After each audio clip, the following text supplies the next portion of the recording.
ভাব শিষ্য হলেও তিনি বহুবার তার কাছে যেতে চেয়েছিলেন, কিন্তু যদি কিনা একটুখানি আমরা দেখি কেন এই নেতাজি সুভাষচন্দ্র বোসের জন্ম কোত্থেকে হলো। তার মা প্রভাবতী দেবী আর তার পিতা জানকীনাথ বোস, তার মাতুল গোষ্ঠী সম্পূর্ণরূপে ঠাকুরের দীক্ষিত ছিল। এবং শুধু তাই নয়, এখনো পর্যন্ত যদি আপনারা কলকাতার এলগিন রোডে নেতাজি সুভাষ বোসের যে গৃহ যেখানে তিনি থাকতেন যান, দেখবেন তার ওই গৃহের উপরে এখনো ঠাকুরের ছবি টাঙানো, এখনো পর্যন্ত।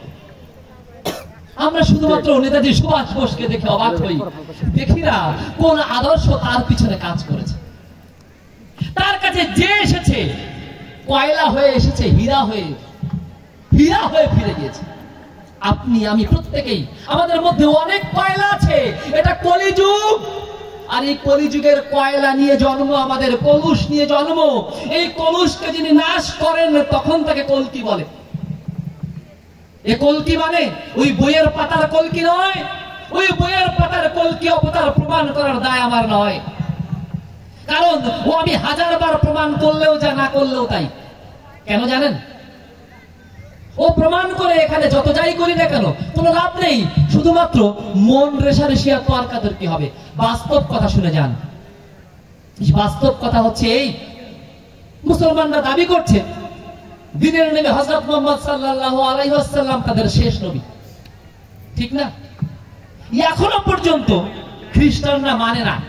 খ্রিস্টানরা বলছে ঈসা নবী অর্থাৎ যীশু খ্রিস্টই তাদের শেষ নবী। এবার খ্রিস্টানরা যদি নাও মানে তাতে কি মুসলমানদের যায় আসে? তাতে কি হযরত মুহাম্মদ শেষ নবী না? আচ্ছা, এবার এই গোটা খ্রিস্টান, এই গোটা মুসলমান, গোটা বুদ্ধিস্ট, পৃথিবীতে এরাই সংখ্যায় বেশি না হিন্দুরা বেশি?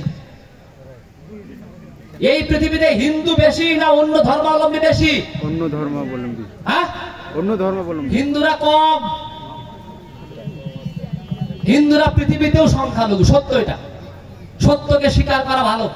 হিন্দুদের চেয়ে ইহুদিরা আরো সংখ্যালঘু, কিন্তু সংখ্যালঘু হলেও ওদের বুদ্ধি আছে, বিদ্যা আছে, আর ওরা ওদের ধর্মটাকে মানে, জানে, চর্চা করে।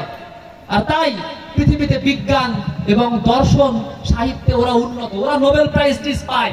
আর আমরা ছবিতে দেখি আজকে অমুক নোবেল পেয়েছে, ওরা নোবেল প্রাইজ পায় আর আমরা ছবিতে দেখি।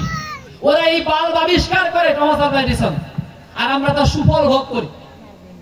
ওরা এই যন্ত্র আবিষ্কার করেছে আর আমি মাত্র এই যন্ত্রে বক বক করছি। পার্থক্য হচ্ছে ওদের সাথে আমাদের এখানে, ওরা ধর্ম চর্চা করে, আপনি আমি ধর্ম চর্চার নামে ভগবানের সাথে বাহাস করি, বাহাস, ভগবান ভগবান করি, অথচ গীতার মধ্যে বলি গীতা